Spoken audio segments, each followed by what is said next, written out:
So we're outside the Belfast Islamic Centre, and we've got a free Tommy Robinson political prisoner jailed for journalism.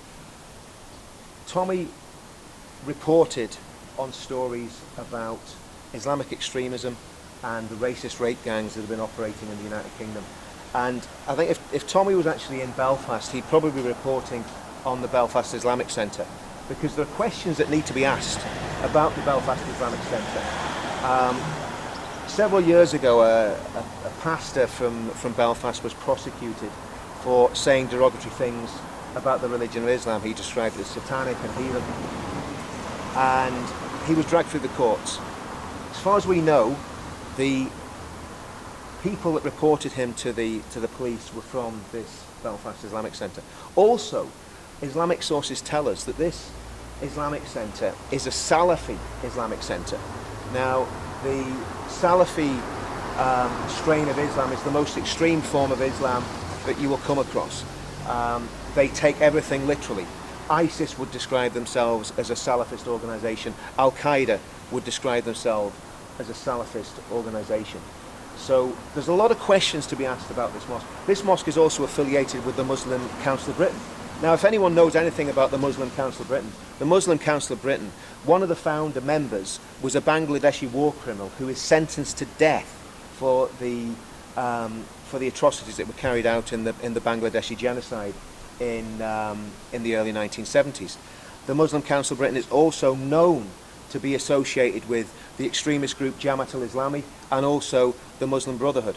The Muslim Brotherhood is an extremist organisation that the American government actually want to ban for terrorism. These questions have never been asked about this Islamic Centre. Also, the treasurer of the Belfast Islamic Centre made a statement on BBC Radio when he was speaking to William Crawley, where he said Mosul was the most peaceful city on earth. The problem with that statement was he said that after ISIS had gone through Mosul, killing all the Christians, ethnically cleansing the place, and slaughtering everybody that didn't agree with their extremist Salafist strain of Islam. So the question I want to ask everybody in the mainstream media in Northern Ireland is why, when you show the Belfast Islamic Centre, do you not ask them these questions and ask them about their links with extremism? If there are any links with extremism, it's not our job as citizen journalists to do that. It's the mainstream media's job to get into these stories and find out the facts about these Islamic centres and about the people that are running them and controlling them. So we're here, we're standing for Tommy.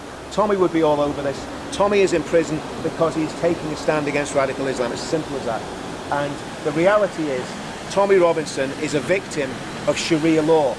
And in 21st century England, there should not be people going to prison because they're expressing opinions about a religious ideology, and that's exactly what's happened to Tommy Robinson. Forget about the so-called contempt of court case. They were just looking for an excuse to get him into prison.